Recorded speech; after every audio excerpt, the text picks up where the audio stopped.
दलितों का शोषण तब तक होता रहेगा जब तक वो खुद आपस में बटे रहेंगे। जातिवादी आतंकियों के लिए दलितों में हर वो इंसान शामिल है जो SC, ST और OBC है। लेकिन यहाँ विडंबना ये है कि दलितों को उनकी ही कैटेगरी में बांटा गया है ताकि ना तो वो कभी एकजुट हो पाए और ना कभी वो मजबूत होंगे। नमस्कार, मेरा नाम है मोहिनी, आप देख रहे हैं भीम सेना।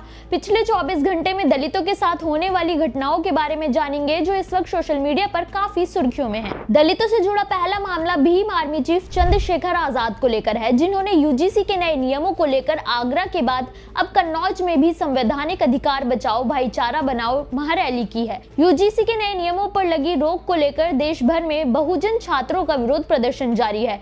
ऐसे में अब आजाद भी इस लड़ाई में खुलकर कूद पड़े हैं। उन्होंने पहले ही ये चेतावनी दी थी कि UGC के नियमों में कोई बदलाव नहीं होगा। अगर हुआ तो 85% बहुजन समाज के लोग अपनी ताकत दिखाने के लिए मजबूर हो जाएंगे। वहीं एक तरफ आजाद दलितों के अधिकारों की लड़ाई में दलितों के साथ खड़े हैं, तो वहीं उनकी कथित एक्स प्रेमिका रोहिणी घावरी ने फिर से आजाद को जानबूझकर लपेटा।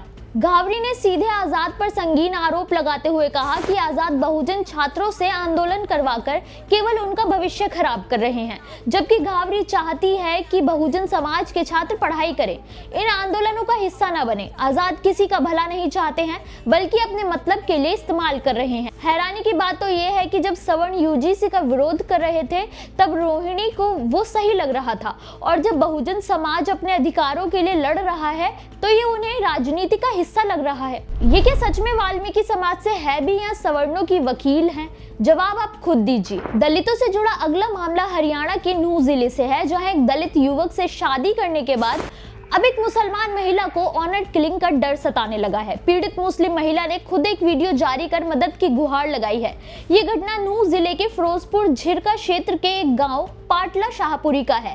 पीड़िता नजराना ने वीडियो जारी कर बताया है वो बालिग है और अपनी मर्जी से उसने मोहित से कोर्ट मैरिज की थी, लेकिन इंटरकास्ट शादी के कारण मोहित और उसके परिवार को जबरन गांव से बाहर निकाल दिया गया। इतना ही नहीं, विधायक मामन खान और नजराना के घर वालों की तरफ से लगातार धमकियां मिल रही हैं। वहीं बालिग होते हुए भी एक फर्जी डॉक्यूमेंट दिखाकर उसे नाबालिग साबित करने की कोशिश की जा रही है। पीड़िता ने वीडियो में अपील की है कि वो आरोपी पक्ष के खिलाफ कोई एक्शन ले और उसके पति और ससुराल वालों की सुरक्षा के लिए कोई पुख्ता इंतजाम किए जाए, साथ ही मोहित के परिवार को फिर से गांव में बसने की अनुमति दिलाए। हालांकि नजराना के वीडियो के सामने आने के बाद SDM फिरोजपुर झिरका लक्ष्मी नारायण का बयान सामने आया है। उन्होंने बताया कि वीडियो के आधार पर जब गाँव में जाँच की गई तो किसी ने सामाजिक बहिष्कार की बात स्वीकार नहीं की, केवल ये बताया कि मोहित का परिवार अचानक गाँव छोड़कर चला गया।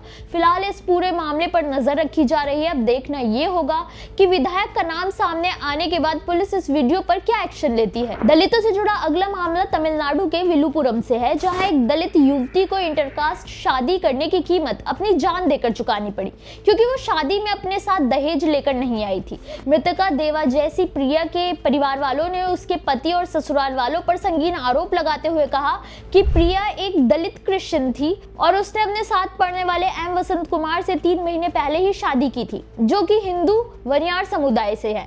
इस शादी की खबर लड़के के परिवार वालों को थी, लेकिन लड़की के परिवार वालों से छिपा कर रखा गया था।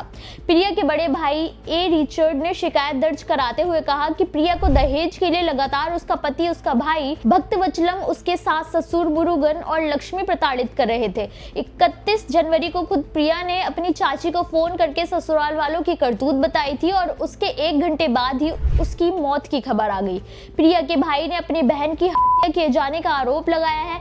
वहीं पुलिस ने इस मामले में काफी लचर रवैया अपनाया और दहेज उत्पीड़न और जातिगत व्यवहार के लिए कार्रवाई करने के बजाय BNS की धारा 194(3) के तहत मामला दर्ज करके उसके पति को गिरफ्तार कर लिया, जिससे नाराज प्रिया के मायके वालों ने शव लेने से ही इनकार कर दिया। अब देखना ये होगा कि मामले को तूल पकड़ता देख पुलिस का क्या एक्शन होता है। दलितों से जुड़ा अगला मामला उत्तर प्रदेश के मैनपुरी से है, जहां मेहनत के पैसे मांगने पर दलित महिला पर चोरी का आरोप लगाकर उससे मारपीट मारपीट की गई।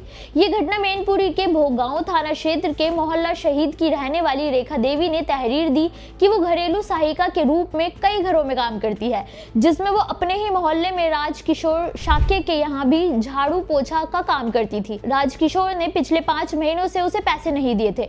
पीड़िता ने अपनी मेहनत के करीब 20,000 रुपए मांगे तो राजकिशोर की पत्नी ने उस पर गहने चोरी करने का आरोप लगाकर उसे जाति सूचक गालियां दी और उसके साथ मारपीट कर उसे भगा दिया। पीड़िता ने पुलिस में भी शिकायत दर्ज कराना चाहिए तो वहां भी उसकी जाति को लेकर उसके साथ दुर्व्यवहार किया गया, जिसके बाद पीड़िता ने एसपी ऑफिस में अर्जी दी। शिकायत मिलते ही एसपी ने तुरंत इस मामले की जांच के आदेश दिए हैं। भोगांव थाना प्रभारी निरीक्षक प्रदीप पांडे इस मामले की जांच में जुट गए हैं। जांच के बाद आगे की कार्रवाई की जाएगी। दलितों से जुड़ा अगला मामला कर्नाटक के बेंगलुरु से है, जहां एक दलित आबकारी मंत्री के इस्तीफे के लिए बीजेपी जेडीएस के मंत्रियों ने उनके घर के बाहर रात भर प्रदर्शन किया, जिसे लेकर कर्नाटक के डिप्टी सीएम शिव कुमार ने आवाज उठाते हुए विपक्ष की मंशा पर सवाल उठाए हैं। उन्होंने कहा कि केवल दलित होने के कारण आबकारी मंत्री आरबी थिम्मापुर पर भ्रष्टाचार जैसे संगीन आरोप थोपे गए। इतना ही नहीं, सफाई देने के बाद भी विपक्ष लगातार हमलावर हो रहा है, जो कि लोकतंत्र की हत्या के बराबर है। उन्होंने बीजेपी पर निशाना साधते हुए कहा कि बीजेपी के कार्यकाल में पीएसआई भर्ती में अनियमितताएं हुई थी, तब किसने इस्तीफा दिया था? बीजेपी नेता अब सिर्फ एक दलित मंत्री को परेशान करने के लिए ऐसे काम कर रहे हैं, क्योंकि वो दलित मंत्री को आगे बढ़ते हुए देख ही नहीं सकते हैं। बीजेपी का ये हंगामा केवल दलितों के खिलाफ बीजेपी महात्मा गांधी राष्ट्रीय ग्रामीण रोजगार गारंटी अधिनियम के नए नियमों पर चर्चा ना करनी पड़े, उसके लिए किया जा रहा है, ताकि मूल मुद्दे से ध्यान भटकाया जा सके। जबकि बीजेपी के पास दलित नेता के खिलाफ कोई सबूत नहीं है, केवल शोर शराबा कर अपनी गलतियों को छिपाने की कोशिश की जा रही है। आपको बता दें कि थिम्पुर पर 6,000 करोड़ रुपए के एक्साइज घोटाले का आरोप लगा है, लेकिन आबकारी मंत्री ने भी खुलकर कहा है कि दलित होने के कारण उन्हें निशाना ना बनाया जाए। अगर सबूत है तो दिखाए जाए, वो खुद इस्तीफा दे देंगे। ऐसे में देखना ये होगा कि विपक्ष अब इसका क्या जवाब देता है। दलितों से जुड़ी इन खबरों पर आपकी क्या राय है, हमें कमेंट करके जरूर बताएं।